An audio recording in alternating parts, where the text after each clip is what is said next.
Hey guys! Tonight we're going to walk softly through the drifting sands of the 13th century when a child was born in the city of Balkh, a place where the desert winds carried spices, silk, and rumors of empires rising and falling. You're about to follow the life of Jalal ad-Din Muhammad Rumi, the poet, whose words turned into rivers of verse, so gentle yet so endless. Imagine the dust clinging to your sandals, the faint jingling of camel bells somewhere down a caravan road, and the deep murmur of prayers echoing from a madrasa courtyard. That's the soundscape you're stepping into. Of course, you probably won't survive this in real life. The Mongols are just a few decades away, and they're not exactly known for leaving towns in peace. But don't worry, you're safe here. So before you get comfortable, take a moment to like the video and subscribe, but only if you genuinely enjoy what I do here. And I'd love it if you dropped your location and local time in the comments. There's something strangely comforting about knowing where in the world you're listening from, whether it's a rainy midnight in London or an early dawn in Jakarta. Now dim the lights, maybe turn on a fan for that soft background hum, and let's ease into tonight's journey together. You find yourself in Balkh around 1207, a city in Khorasan. Today it would fall somewhere in northern Afghanistan. At this time, Balkh was still a place of gardens and learning, once called the mother of cities. Its reputation stretched across Persia, India, and the steppe. Here, under skies streaked with desert sun, Jalal ad-Din Rumi was born into a family steeped in scholarship and spirituality. His father, Baha al-Din Walid, was a respected preacher, a mystic, and a man who filled his sermons with warmth that drew crowds. Picture little Rumi toddling through narrow alleys, the smell of baked flatbread drifting out from ovens, while his father's voice rises in prayer at a mosque nearby. He's not yet the poet you'll come to know, but already he's wrapped in an atmosphere where words carry weight. Words can soothe, ignite, or guide entire communities. The mainstream fact here is that Rumi's birth in Balkh is relatively well documented, at least within the Islamic world's records. But there's a quirky tidbit. Some later admirers insisted he was born elsewhere, like in Waksh or even Nishapur, trying to claim his origins for their own. Historians still argue whether the exact birthplace really matters, since his family was destined to leave anyway. For you, the important detail is that his roots sprouted in a city that already vibrated with poetry, philosophy, and trade. Step outside the family courtyard, and you'd hear the chorus of Balkh's diversity. Traders speaking Persian, Arabic, Turkish, even fragments of Chinese. There's a scholar debating the finer points of Quranic interpretation in one corner, while a craftsman polishes copper trays in another. Somewhere, a traveling minstrel strums a rabab, singing verses that children echo in the dusty streets. You can imagine Rumi's young ears soaking all this in like a sponge. And maybe you can smile at the thought that before he was the saintly poet we now picture, he was once just a boy who probably got into the same kind of mischief as any child. Did he ever chase after goats in the courtyard or sulk when his mother called him away from play? Probably. After all, even great mystics start with stubby legs and endless curiosity. The desert nights in Balkh could be sharp with cold, the stars like frozen pinpricks in the sky. Under that canopy, his father would tell stories, perhaps weaving tales of prophets, wise men, and the mystery of divine love. Imagine little Rumi's eyes widening, the embers of the fire glowing across his cheeks. Seeds were being planted, seeds that would years later blossom into poems about the sun, the beloved, the turning of planets, and the dance of the soul. But lurking at the edge of this childhood scene is the whisper of danger. The Mongols under Genghis Khan were expanding westward with terrifying speed. Cities like Bukhara and Samarkand, not far from Balkh, would soon be reduced to rubble. Refugees already murmured of whole towns vanishing in fire and blood. You might sense that shadow pressing closer, a reason why Rumi's family would eventually pack up and leave. Yet for now he remains in Balkh, his world still intact, learning to walk among gardens heavy with pomegranates, listening to water trickle from fountains, watching his father's disciples gather with respectful nods. If you lean in, you can almost hear the small boy scribbling letters on a wax tablet guided by a stern tutor who insists on good penmanship. That scratching sound, faint and steady, is the heartbeat of his education. Writing and reciting, two skills that would one day carry his name across continents. You wander through the bazaar where the smell of cardamom and cinnamon drifts from merchant stalls. The fabrics shimmer indigo and saffron, while a spice seller complains loudly about the price of camels these days. The city is alive, vibrant, and though you know storms are coming, there's a fragile sense of normalcy. This is where Rumi first learns that the world is layered joy and threat, abundance and loss, music and silence. And tucked inside this boyhood is the beginning of something larger, the idea that words are not just tools, but bridges. He listens when his father speaks, when teachers chant, when poets declaim, and somehow he gathers that language has the power to touch the invisible. You might not realize it now, but even in these quiet Balkh years, the journey toward verse and whirling devotion has already begun.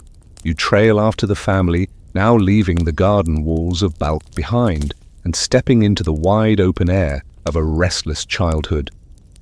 Rumi is no longer a toddler. He's growing into a boy with keen eyes and a quick tongue, forever asking questions that make adults pause before answering. His father, Baha al-Din Walad, leads him through marketplaces where the air hums with bargaining voices and the rattle of mule carts.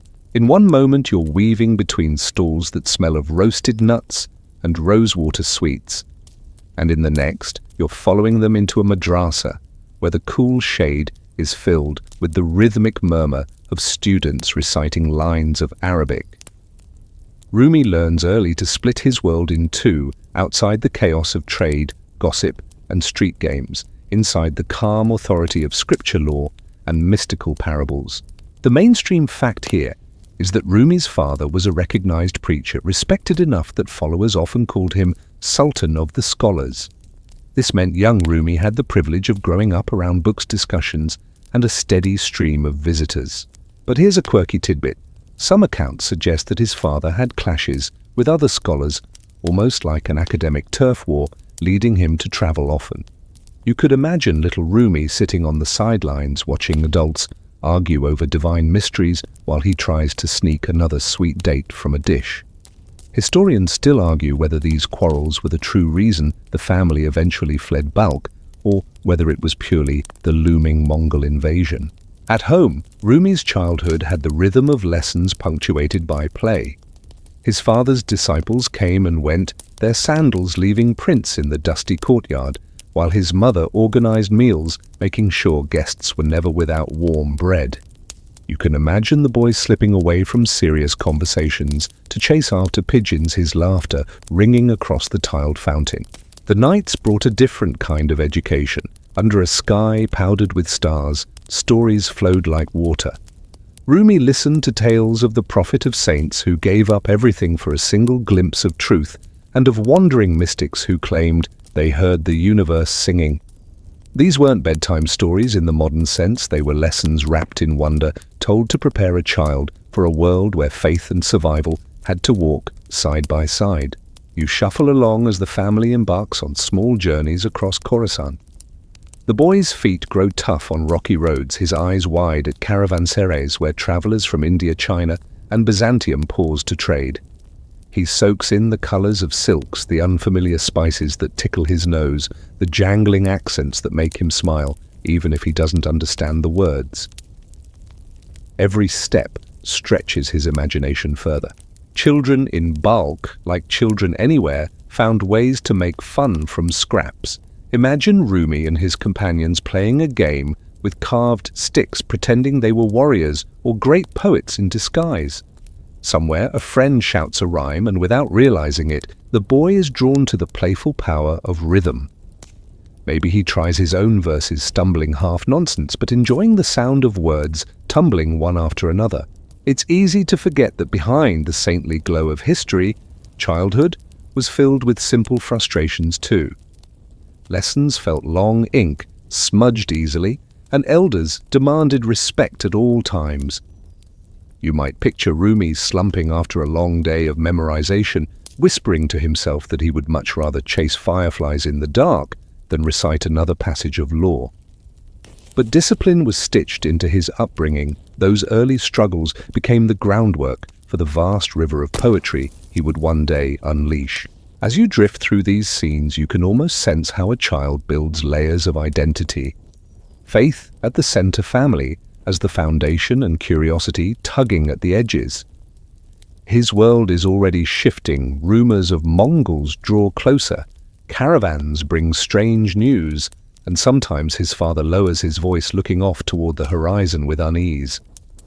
Yet for Rumi, childhood is still a kaleidoscope of scents, sounds, and lessons, half sacred, half ordinary. And here's a thought to carry with you: even mystics once had scraped knees. Somewhere in Balkh, a little boy who would become one of the world's greatest poets probably tripped on a stone, cried, and was comforted with a sweet treat. The divine and the everyday were never separate. They walked hand in hand even from the very beginning. You trudge along now with heavier steps because the laughter of childhood is being drowned out by the low rumble of hooves and the whisper of fire spreading across the east.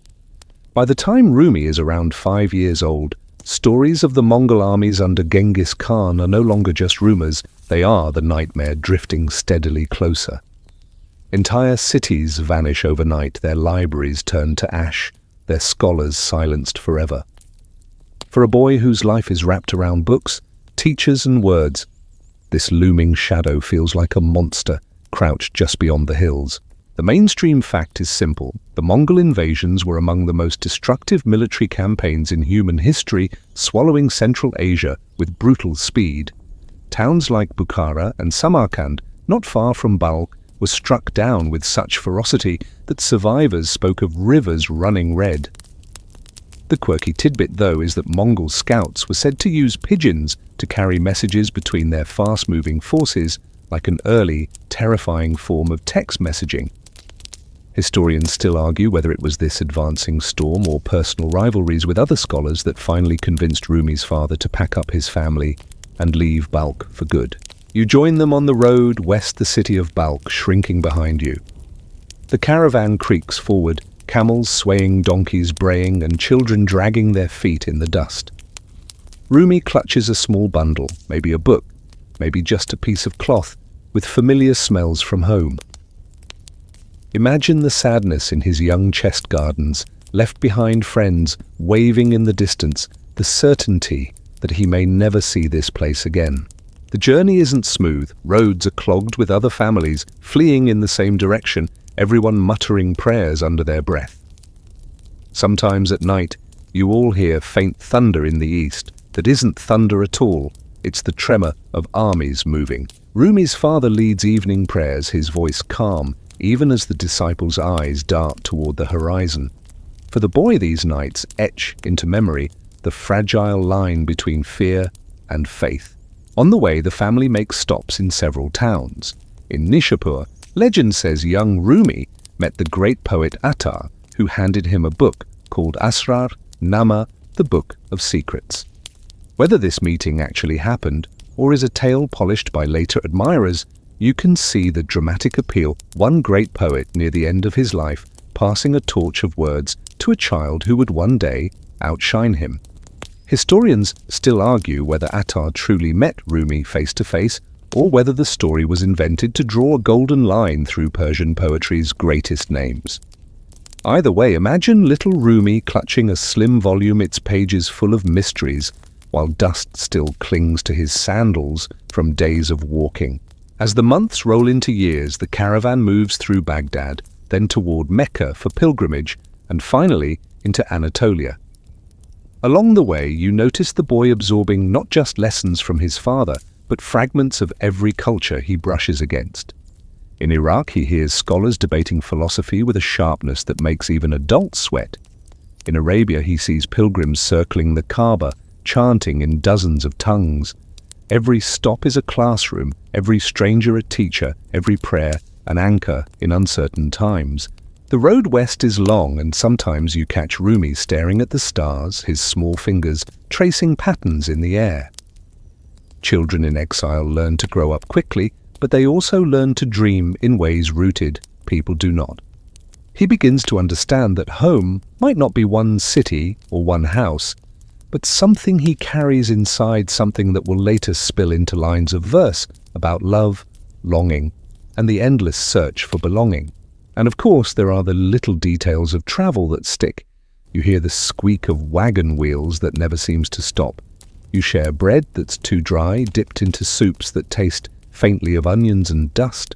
At one point, a donkey decides it's had enough and refuses to move, causing an hour-long debate that feels like a comedy show more than a tragedy. Even in exile, life sprinkles in humor, reminding you that not every memory has to be soaked in sorrow. By the time the family finally reaches Anatolia, young Rumi is no longer the wide-eyed boy from Balkh. He has seen cities, deserts, holy sites, and scholars across half the Islamic world. The Mongols remain behind him, but their shadow has carved a permanent mark into his story. What was once childhood stability has transformed into a life defined by movement resilience and constant searching. And tucked quietly inside him is that gift from the journey, the sense that every loss opens space for new growth and every exile plants seeds of poetry. He doesn't yet have the words, but the rhythm of them is already turning in his chest. You arrive with the family in Konya, a city nestled in the heart of Anatolia. The dust of exile still clings to their cloaks, but here the air feels different, cooler, steadier, and humming with a strange blend of cultures. Greeks, Armenians, Persians, Arabs and Turks all walk the same streets, their voices weaving into a chorus that makes the bazaar feel like a living tapestry. Rumi, still a boy but already seasoned by travel, looks around with wide eyes. For the first time in years, the family isn't just passing through, they're settling. The mainstream fact is that Konya, part of the Seljuk Sultanate of Rum, had become a center of learning and politics. Its rulers welcomed scholars and mystics fleeing from Mongol ruined lands, which meant Rumi's father, Baha al-Din, quickly found a place of honor. He became a respected preacher, filling mosques with sermons that mixed fiery devotion with gentle parables. The quirky tidbit. Some say he earned his position thanks not only to his knowledge, but also to his knack for drawing massive crowds, almost like a medieval influencer whose subscriber count impressed the sultans. Historians still argue whether his rise in Konya was purely due to charisma, or whether political favors played a part. You wander the streets with the family. Imagine the smell of roasting lamb skewers mixing with incense from a nearby church, the clang of a blacksmith hammering metal, blending with the delicate pluck of a lute. Rumi grows up hearing not just Islamic prayers, but also Christian hymns and Jewish chants drifting from their quarters of the city. In this mosaic of faiths, a boy who will one day write of unity and divine love is quietly gathering impressions. At home, Rumi watches his father host gatherings where disciples lean in eagerly, their faces lit by oil lamps. The boy sits quietly at the edge, absorbing words that probably fly over his head, but some phrases stick. He learns that knowledge isn't just memorizing scripture, it's a way of seeing the world, connecting dots between visible and invisible truths. When the talks grow too dense, he sneaks a glance at the courtyard where the moon paints silver lines on the stone, and his mind drifts to poetry he doesn't yet know how to write. Konya itself feels like a classroom. Walk with Rumi through the market, see the jewelers polishing turquoise, the calligraphers bending letters into elegant arcs, the rug weavers knotting colors into patterns that tell silent stories. Each trade is its own kind of poetry. Children chase each other around the fountains, while elders debate politics over cups of bitter coffee. For a boy once uprooted, this city offers stability wrapped in vibrancy, but exile leaves its mark. Even while settled, the family never forgets what they fled. At night, travelers arriving from the east bring news of yet another town destroyed by Mongols. Sometimes, when his father lowers his gaze mid-sermon, you sense the weight of loss pressing in. For young Rumi, this atmosphere of both refuge and grief deepens his awareness that life is fragile, cities crumble, and only the inner world survives untouched. There are small joys too. Imagine him learning to ride a horse in the open fields outside Konya, wind tugging at his cloak, Or maybe he laughs with friends while tossing walnuts in a game that looks suspiciously like marbles. The boy is both ordinary and extraordinary, straddling two worlds, that of childhood play and that of spiritual gravity. And there's humor because life insists on it. Picture his tutor scolding him for daydreaming too much during lessons. Maybe Rumi shrugs, mutters something cheeky under his breath, and earns himself an extra hour of recitation. Even mystics in training need to push boundaries now and then. Slowly, Konya becomes not just a city, but the soil where Rumi will root himself.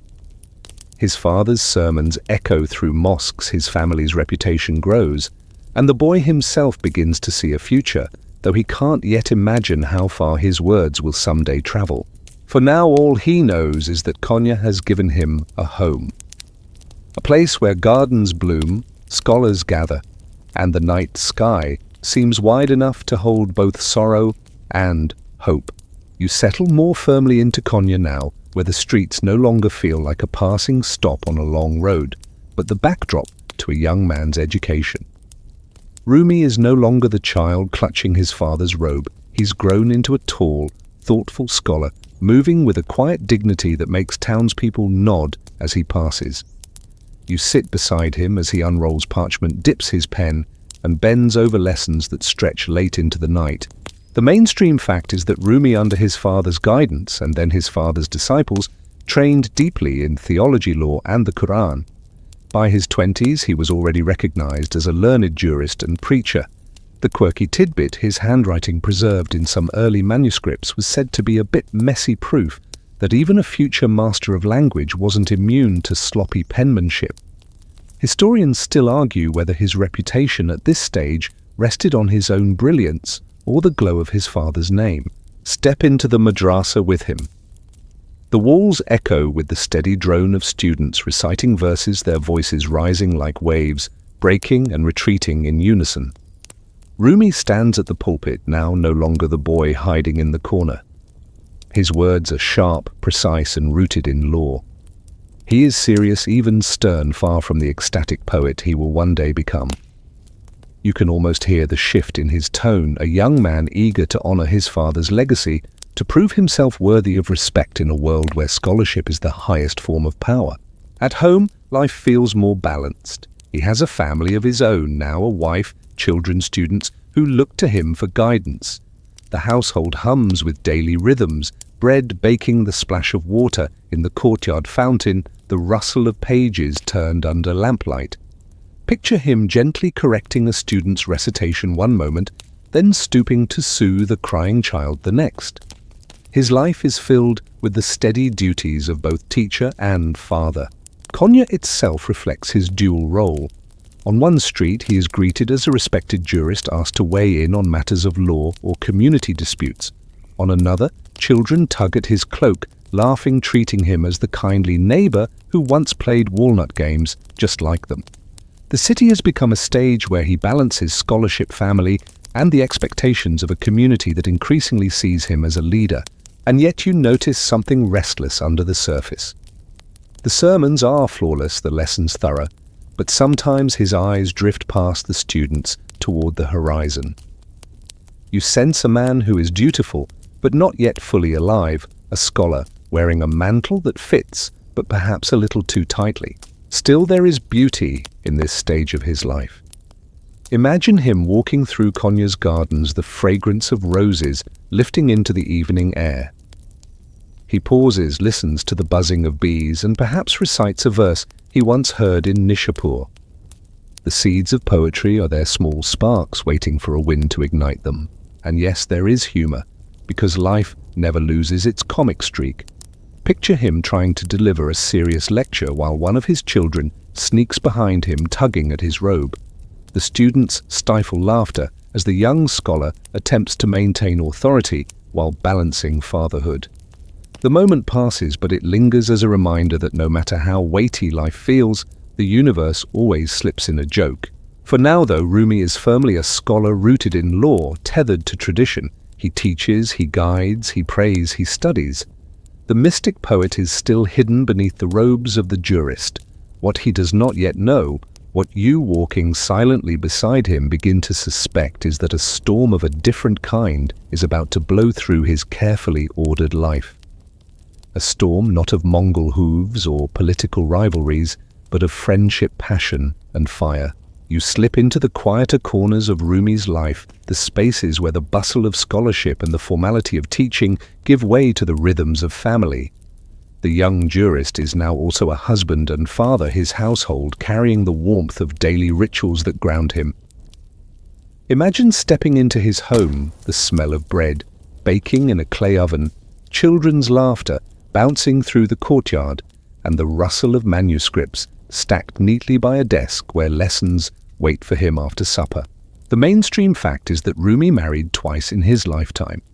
His first wife, Gohar Khatun, bore him sons including Sultan Walad, who would later become a key figure in preserving and spreading his father's teachings.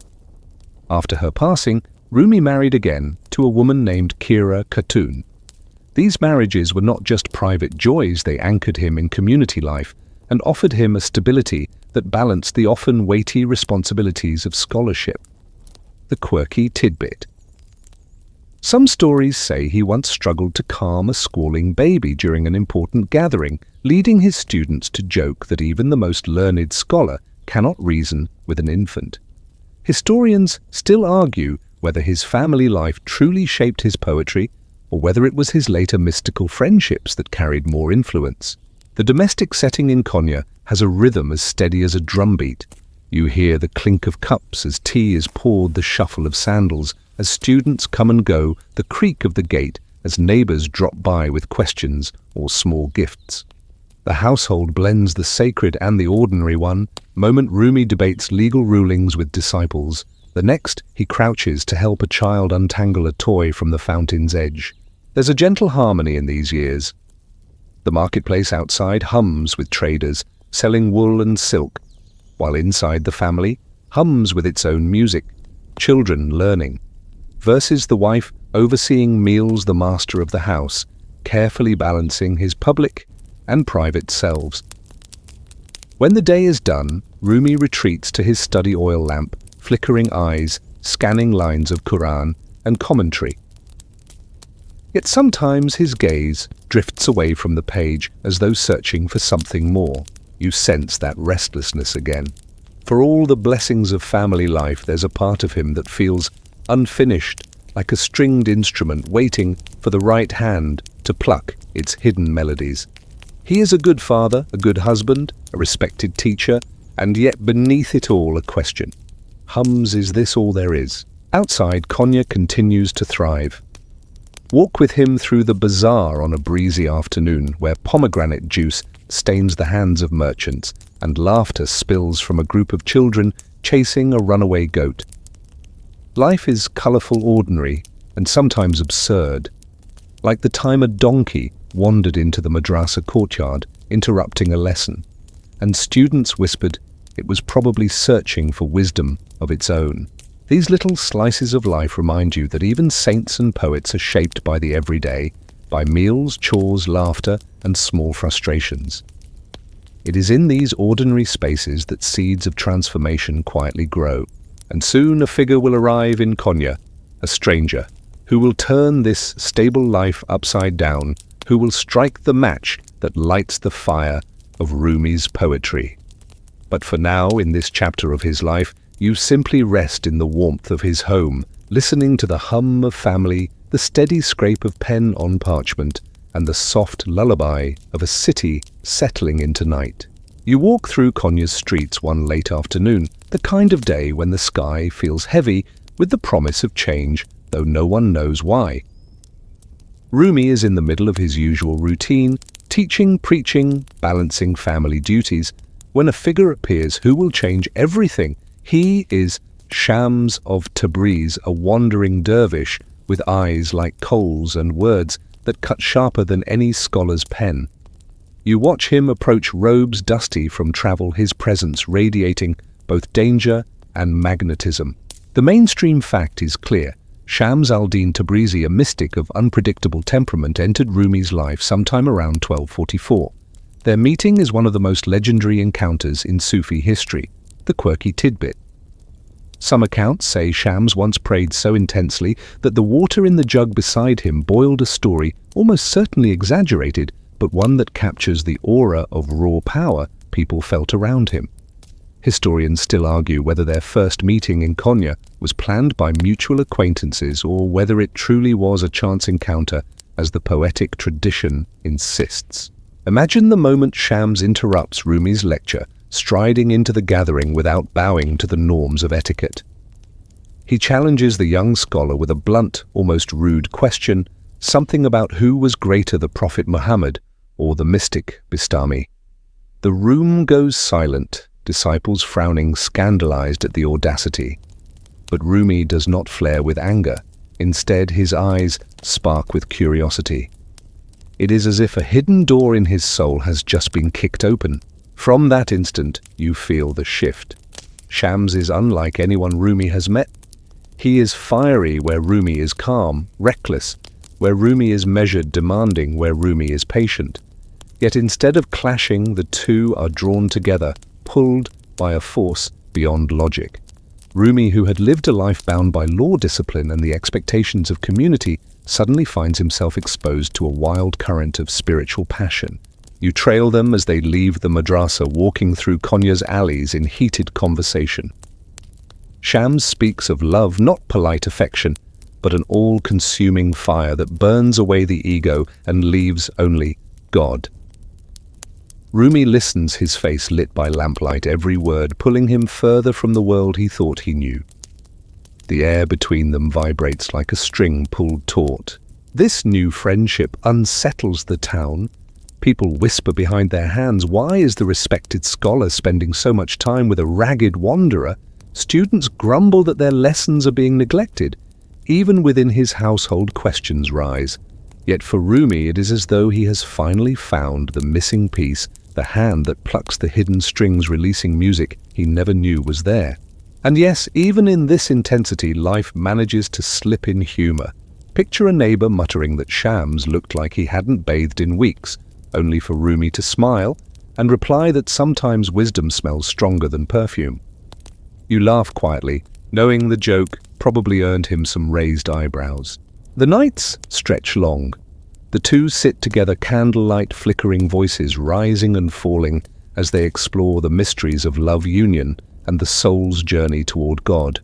For Rumi, it is intoxicating, liberating, frightening all at once. The scholar is being unmade and remade piece by piece under the fierce gaze of a wandering mystic. Something has shifted forever. You can feel it standing in that quiet room as Shams leans closer, his words striking sparks in the dark. The jurist of Konya is beginning to dissolve, and in his place the poet of divine love is about to be born. You trail behind them now through Konya's streets and quiet chambers as the bond between Rumi and Shams deepens into something both magnetic and unsettling. The two spend hours, even days, locked in conversation, their voices weaving through topics that leave listeners baffled. For Rumi, who once measured his life in sermons and legal opinions, these talks feel like drinking from a hidden spring. His heart, long disciplined, bursts open like a dam, and words of love and longing begin to ripple beneath his calm exterior. The mainstream fact is that Rumi and Shams formed an extraordinarily close companionship that sparked both devotion and scandal. Their dialogues, later remembered as the source of much of Rumi's poetic fire, were unlike anything the jurist of Konya had ever shared before. The quirky tidbit. Some accounts say they once shut themselves in a room for 40 days, speaking of nothing but God, while exasperated students banged on the door demanding their teacher back. Historians still argue whether this retreat was literal or symbolic, a poetic exaggeration to express how completely absorbed they were in each other's company. Step into one of these gatherings, you hear Shams laughing loudly at some dry scholarly rule, tossing it aside as though it were a child's toy. Then he leans forward, eyes blazing, and whispers of how love is the true scripture, the only law that matters. Rumi listens with a reverence that unsettles his followers. The respected teacher is no longer weighing careful arguments. He is leaning into fire. Konya buzzes with gossip. In the marketplace, bakers and rug sellers mutter, Has the scholar gone mad? Why is he bewitched by this drifter? Students grumble that their lessons have slowed. Neighbors complain that Rumi is neglecting his duties. Behind closed doors, whispers grow sharper. Perhaps Shams has cast a spell. Perhaps this friendship is dangerous. You can almost feel the air crackling with jealousy and suspicion. But if you follow Rumi into the privacy of his study, you see a different picture. He sits with Shams late into the night, ink staining his fingers, verses spilling onto parchment like wine from an overfull cup. His voice trembles with new songs lines about longing, about burning, about the beloved who both wounds and heals. You realize that this friendship isn't simply companionship, it is transformation. Daily life carries its own comedy, even amid the seriousness. Picture Rumi's youngest child bursting into a room during one of these intense talks, waving a stick and declaring himself sultan of the courtyard. Shams laughs so loudly that the child drops the stick and flees while Rumi tries unsuccessfully to restore order. Even the fiercest mystics can't hold their ground against a toddler's surprise attack. Yet the tension in Konya thickens. The more time Rumi spends with Shams, the more people murmur. Some students feel abandoned. Some family members grow uneasy. Disciples who once adored their teacher now eye Shams with resentment, as though he has stolen their master away. The city, which once greeted Rumi as a pillar of stability, now watches with wary curiosity as he walks arm in arm with a mysterious wanderer. You sense the storm building. In Shams, Rumi has found his mirror, his fire, his guide, into a love that dissolves boundaries. But the very intensity of this friendship has set the town on edge. Whispers grow louder, eyes follow them in the street, and unease coils in the shadows. Something fragile trembles ready to snap. For now, though you sit with them by lamplight, Shams speaks in riddles, Rumi answers in verse, and the world outside fades into silence. Whatever anyone says, whatever anyone thinks, the two are lost in the flame of their conversations. The scholar has begun his metamorphosis, and Konya, whether it approves or not, is witnessing the birth of a poet consumed by love. The silence hits you like a blow. One day, Shams is there, loud, fiery, unsettling, and the next, he is gone. Konya wakes to rumors whispered like prayers. He left in the night. He was driven away. He was killed. No one knows for sure, and yet everyone claims to. You walk the streets and feel the tension crackling. Disciples mutter with guilt or triumph. Neighbors glance at one another with raised brows, and inside his home, Rumi paces like a man stripped of breath. The mainstream fact is that Shams disappeared suddenly around 1247. Whether he fled, was exiled by angry disciples, or murdered outright remains uncertain, the quirky tidbit. Some legends claim he simply vanished into thin air during prayer like a mystic, dissolving into divine light, though it sounds suspiciously like a story invented to avoid admitting darker truths. Historians still argue whether his disappearance was an act of choice or the result of violence. You stand with Rumi in the empty courtyard, where the fountain still trickles but feels unbearably loud in the silence. His eyes search the alleys, the hills, the horizon, as though Shams might step back in at any moment with a mischievous grin. But he does not. The man who set his soul ablaze has left him with nothing but absence. The grief is overwhelming. Rumi withdraws from his duties, his students left restless, his family worried. He walks the streets like a shadow, whispering Shams's name under his breath. Sometimes he stops strangers asking if they've seen him. Sometimes he wanders into the fields outside Konya, scanning the sky as if the wind might carry back an answer. And yet, in this hollow ache, something extraordinary begins. Words rise in his chest, pressed by longing until they spill onto parchment. Poems pour like a flood, verses tumbling out in a torrent of love, despair, and ecstasy. You watch him scribble by lamplight lines, bending between grief for Shams and yearning for the divine. It is as if the friend he lost has not left at all, but instead moved inside him, becoming inseparable from his very breath. The city responds in strange ways. Some disciples, once jealous, now feel remorse, whispering that perhaps they drove Shams away too harshly. Others stand by their judgment, insisting that the teacher is better off without the disruptive dervish. Meanwhile, neighbors gossip that Rumi walks the streets muttering poetry like a madman. You almost smile at the thought of Konya's bakers and weavers debating whether the town's most respected scholar has lost his mind or found some secret treasure. And even in grief, life sneaks in absurdity. Imagine Rumi deep in poetic trance, accidentally knocking over an inkpot, splattering verses across the floor. A student rushes to clean it, only for Rumi to murmur that even the mess has meaning. God writes in spills as well as in neat lines. The student sighs, not sure whether to laugh or cry. What you feel most is the transformation. Shams's disappearance carves a wound, but through it Rumi discovers a voice that had been waiting all along. He is no longer merely a jurist, nor even just a mystic. He is a poet whose words leap beyond walls, beyond Konya, beyond centuries. The absence becomes presence, the silence becomes song. Still, the loss never fully heals. You can sense it every time Rumi whispers the name Shams into the night air, hoping against hope that somewhere, somehow, his friend might hear. The seasons turn, and you notice something shift in Rumi's stride. The raw grief that once hollowed his chest now reshapes itself into rhythm.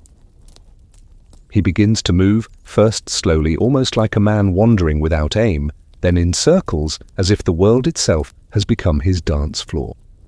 You realize you are witnessing the birth of something astonishing, the whirling dance that will forever be tied to his name. The mainstream fact is that Rumi's gatherings of disciples eventually developed into the Mevlevi order, also known as the whirling dervishes. Their ritual dance, called the Sema, embodies the soul's rotation around divine love. The quirky tidbit early on neighbors were baffled to see men spinning in courtyards, and one annoyed merchant allegedly complained that the constant circling made his donkeys dizzy. Historians still argue whether Rumi himself spun in formalized rituals or whether it was his followers inspired by his spontaneous trances who codified the practice later. Step inside his home during one of these moments. You see Rumi, overcome with longing, rising to his feet while reciting verses. His body begins to sway, arms open wide, robe swishing softly against the floor. Around him, students follow uncertain at first, then swept into the current. The room fills with the sound of chanting, the shuffle of feet, the rhythm of hands on drums. You stand at the edge, dizzy just from watching. There's humor here too. Imagine a novice student spinning too enthusiastically, colliding with a pillar, and insisting afterward that it was a mystical experience rather than clumsiness. Rumi, smiling kindly, assures him that even bruises can be teachers. But beneath the laughter there is profound beauty. Rumi explains that the dance is not mere motion, it is a cosmic mirror. Just as planets revolve around the sun, the soul circles the beloved. Just as night and day whirl around each other, so does the seeker whirl around truth. His disciples, once rigid jurists and scholars, begin to loosen, to feel with their hearts as much as their minds. You see how Konya changes with this new energy? Courtyards echo with chanting, neighbors pause to watch robes spin like white flames. Children giggle at the spectacle, and even skeptics are drawn by the strange, mesmerizing sight. Some grumble that it looks unorthodox, even scandalous, but others find themselves unexpectedly moved.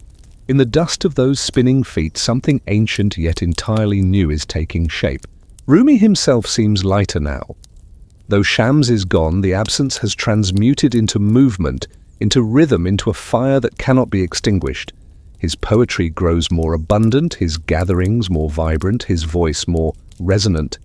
He tells his disciples that love is not to be buried in silence, it must be lived, sung, danced.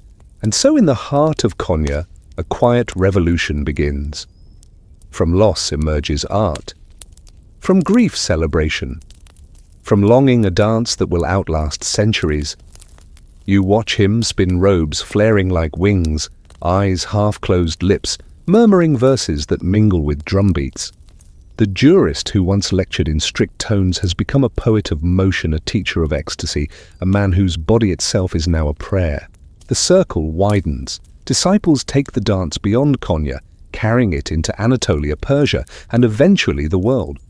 But here in this moment it is just Rumi, swaying in lamplight, carving eternity into the air with every turn. You follow Rumi into the quieter years when the dust of youthful passion has settled into a deeper, steadier glow. He is no longer the restless, jurist-turned-grieving friend, but a poet whose words flow like a river with no end in sight. Everywhere he goes, people stop him, not just to ask for legal rulings or blessings, but to hear his verses, to feel the warmth of his presence. Konya has become a place where travelers arrive from distant lands, simply to catch a glimpse of him, or perhaps to sit in one of his nightly gatherings where stories and poems weave together like threads in a silk carpet. The mainstream fact is that during this period, Rumi composed the bulk of the Masnavi, his 6-volume poetic masterpiece, often called the Quran in Persian, the quirky tidbit. Some disciples recalled that he would dictate poems while walking during meals, even while riding a donkey through the marketplace, leaving scribes scrambling behind him with ink and parchment. Historians still argue whether the Masnavi was primarily a teaching manual for his followers or a personal river of devotion that later became structured into volumes. Imagine the scene. Rumi sits in his courtyard under the stars, disciples leaning forward to catch every word, and suddenly he bursts into a tale about a greedy merchant or a lovesick parrot. At first you think it's a simple story, even humorous, but as it unfolds, layers of meaning emerge: morals about patience, humility, love, and the soul's journey back to God. His listeners laugh, then fall silent, then laugh again, swept along by the rhythm of his storytelling. Life continues to carry its lighter moments too. Picture a disciple dutifully copying down lines of poetry, only to realize halfway through that his ink pot was empty. He panics while Rumi chuckles and says, "Perhaps the words were meant to vanish tonight." The poor disciple sighs, knowing he'll be teased about it for weeks. But beneath the humor lies a steadying truth. Rumi has found a balance between loss and creation. His grief for Shams still lingers. Sometimes his verses ache with longing, but now it blends seamlessly into teachings of universal love. He tells his followers that every human bond is a mirror of the divine bond, every separation a lesson in unity, every heartbreak a door toward greater love. You can see how this message begins to reshape Konya. Merchants, soldiers, travelers, everyone carries a line of his poetry in their mouths, a kind of living currency that circulates beyond gold. He is still a family man too. His sons, especially Sultan Walid, grow into respected figures in their own right, carrying on his teachings and writing about him with devotion. Rumi's household, once marked by tensions over Shams, now hums with a quieter kind of respect.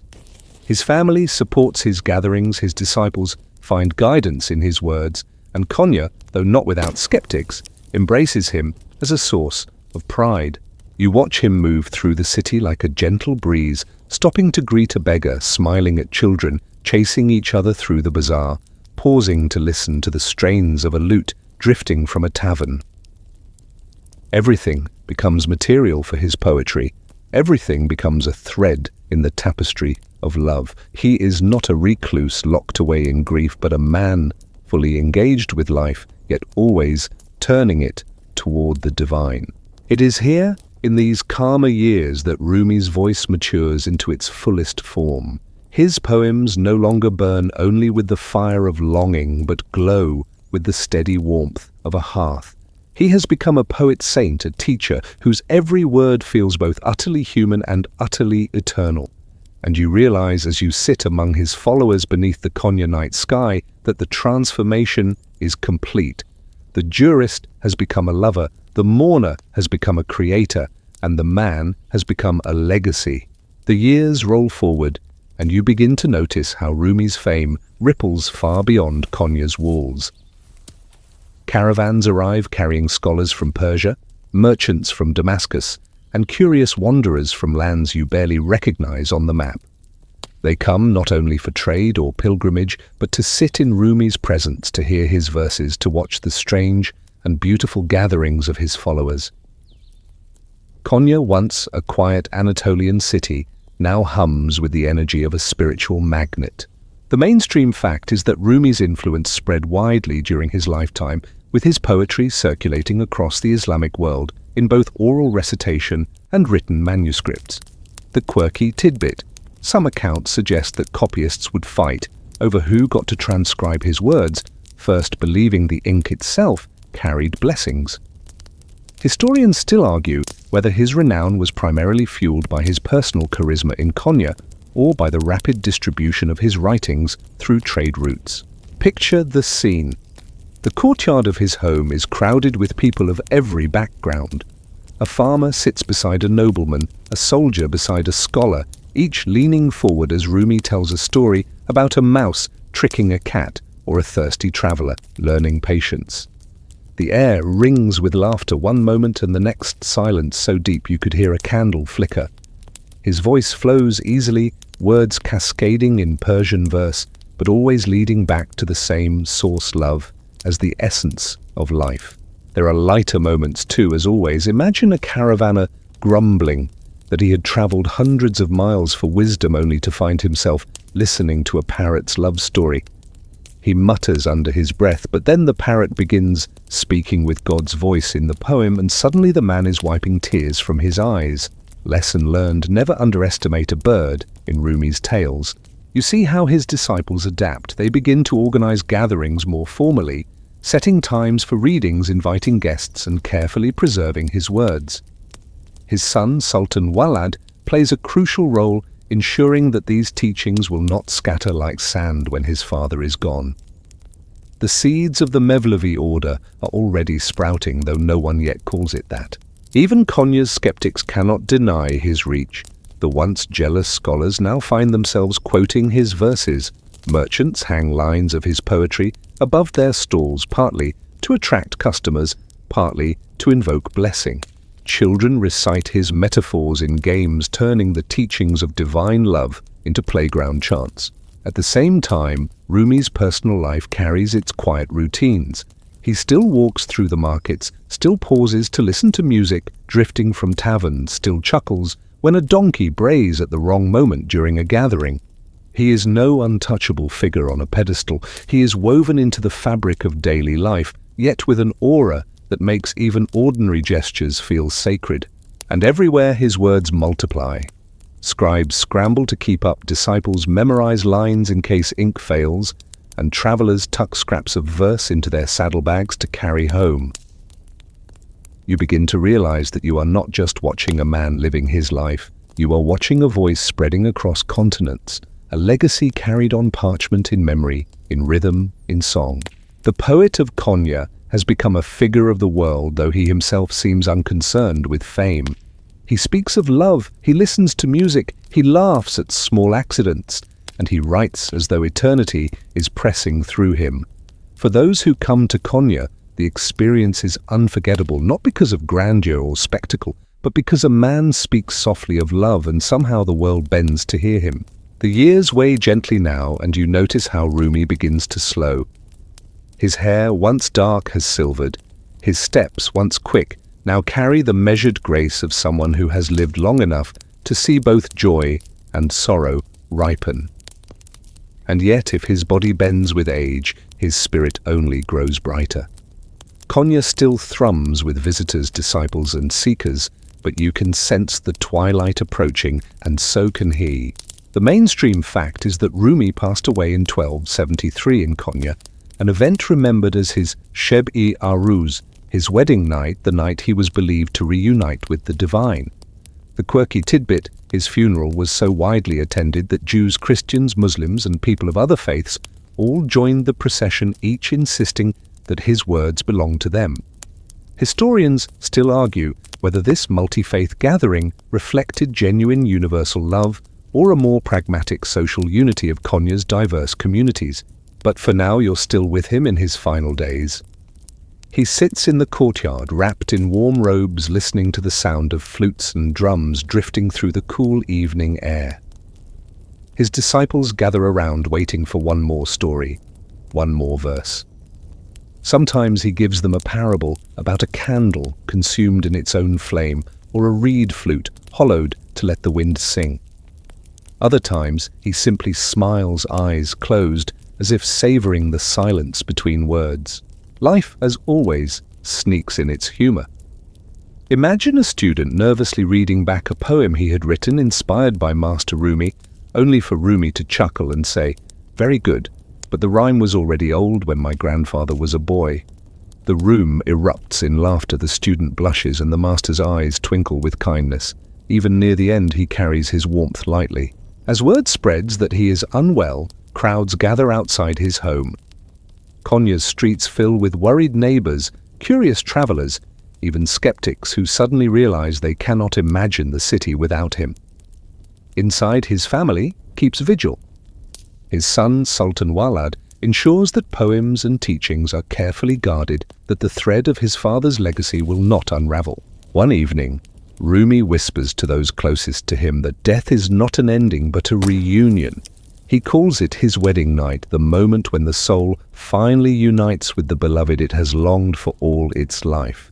His followers weep, but he comforts them, reminding them that love does not die with the body, it only changes shape. And then, in the winter of 1273, he passes.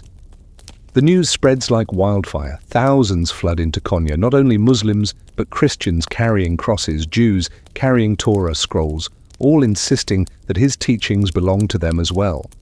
The funeral becomes less a ceremony of mourning and more a testament to the universality of his words. The streets overflow with grief, but also with a sense of awe at the way one man's voice had stretched across every boundary. You stand in the crowd hearing the cries, the prayers, the songs.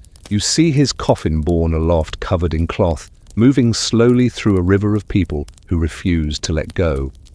And you realize the man who spoke softly of love has become a bridge between worlds even in death. The days after his passing are strangely quiet, as though Konya itself holds its breath. The streets no longer echo with his footsteps, but his presence lingers everywhere, in the market, where merchants still mutter his verses, in the courtyards, where disciples gather at dusk in the ink-stained manuscripts carefully guarded by scribes. You feel it too, he is gone, yet more present than ever. The mainstream fact is that after Rumi's death, his followers formally established the Mevlevi order, shaping rituals, teachings, and practices around his legacy. The quirky tidbit: the earliest dervishes wore hats shaped like tombstones, a reminder of mortality, balanced humorously by the way they spun like tops. Historians still argue whether Rumi himself intended to found an order, or if his disciples, especially his son, Sultan Walad, constructed the tradition in his name afterward. You watch as Sultan Walad steps forward, not trying to replace his father, but to continue his current. He organizes gatherings, preserves manuscripts, and gently guides disciples into rhythm. The whirling dance, once spontaneous and half chaotic, becomes more structured: robes carefully cut, music, finely tuned movements practiced, until they resemble cosmic choreography. The Sema is no longer just Rumi spinning in ecstasy, it is a ritualized path for generations to come. Konya changes too. Pilgrims arrive not just to hear a living master, but to honor a saint's resting place. Rumi's tomb, draped in green cloth, becomes a site of devotion. Locals tell travelers that his presence can still be felt there, that if you sit quietly by the stone, you might hear whispers of his poetry in the air. Skeptics roll their eyes, but you notice they visit too, just in case. And even now, humor refuses to vanish. One disciple tasked with keeping order during ceremonies complains that villagers keep trying to sneak in chickens as offerings. Sultan Walad sighs, reminding them that love is the only acceptable gift. The poor disciple is left chasing poultry through the courtyard, muttering that mysticism would be easier without feathers. Beyond Konya, the ripples spread. Travelers carry Rumi's verses into Persia, into the Ottoman heartlands, into lands where Persian is not even spoken, but where the rhythm of love transcends language. His poems find themselves in mosques, in taverns, in palaces. Some rulers commission copies of the Masnavi, while wandering mystics sing his ghazals in desert camps. His voice is no longer bound to time or place. It floats untethered wherever longing for love exists. And you realize his death did not silence him. If anything, it made him louder, carried by disciples, by travelers, by scribes, by memory. The man who once whispered softly in Konya's streets has become an echo that refuses to fade. His life has turned into a legacy and his absence into a presence that seems to stretch without end. Centuries peel away and yet you still hear his voice. The streets of Konya no longer echo with the clip of donkey hooves or the cries of medieval merchants, but his tomb still draws pilgrims, and his poems still hum in the air like wind threading through reeds. You notice how his words, born in grief, in longing, in laughter, have travelled across empires, across oceans, across languages. The mainstream fact is that Rumi's poetry became one of the most widely read bodies of work in Persian literature, later translated into dozens of languages, and even becoming a bestseller in modern America. The quirky tidbit: Madonna once quoted Rumi in her album liner notes while Coldplay slipped his lines into their music, a far cry from donkey rides through Konya's bazaar. Historians still argue whether modern Rumi fever captures his authentic Sufi context or strips away the faith that shaped him. You follow his verses as they leap from handwritten manuscripts in Ottoman libraries to printed books in Victorian England, then onto glowing phone screens in the 21st century. Each age molds him differently. Mystics see him as a guide, romantics as a poet of passion, self-help readers as a guru of inner calm. He becomes paradoxically both more universal and more misunderstood. And yet when you read him slowly, when you let his words drip into your ears the way they did for disciples in Konya, you feel the same heartbeat. It doesn't matter whether it's sung in Persian, whispered in English, or carved into a wall in Istanbul. His voice still insists love is the path, the wound, the cure. Even now people argue over him. Was he primarily a jurist, a mystic, a poet? Was Shams a real man or a symbol of divine longing? You smile because you know the answer doesn't matter. What matters is that centuries later, millions lean into his verses, feeling the same pull, the same soft fire. Life keeps its humor too. Imagine Rumi trending on TikTok, teenagers spinning in bedrooms while quoting a line about cosmic love. If he could see it, maybe he'd laugh, maybe he'd join the spin. After all, he always believed joy was a doorway into the divine. And now, as the story draws to a close, you stand once more in Konya, beside his tomb, draped in green cloth. Pilgrims murmur prayers, tourists snap photos, and in the quiet moments between, you swear you hear a whisper, soft, playful, tender, "Come, come, whoever you are." The voice of a man who never stopped inviting the world into love. And now, as the last candle of the night burns low, let yourself drift with the memory of the man whose life we have walked beside. Rumi's story, with its joys and losses, its laughter and tears, its dances and silences, becomes more than history. It becomes a lullaby, one you can carry into your own sleep. Close your eyes and picture the streets of Konya fading into soft haze. The marketplace hum quiets the disciples' footsteps. Slow the spinning robes settle like snowflakes on the ground. You are left with stillness, and in that stillness, the faint echo of poetry. Verses rise and fall like waves, gentle enough to rock you into calm. Remember how he spoke of love not as a fleeting passion, but as the very marrow of life. Remember how he found his shams lost him, and yet discovered a light that never went out. Remember how grief melted into rhythm, how words turned into a bridge across centuries. His life was a reminder that even loss can become song, even silence can hold music. Let your breath lengthen now, matching the slow swirl of a dervish's dance. Each inhale, a step toward calm. Each exhale, a release into rest. Imagine yourself spinning not with haste, but with serenity until the world blurs and all that remains is warmth. The night holds you gently. The journey has ended, yet the words continue trailing after you like fireflies. And as you slip deeper into rest, let Rumi's invitation be the last whisper you hear. Come closer, lean into love, and let go.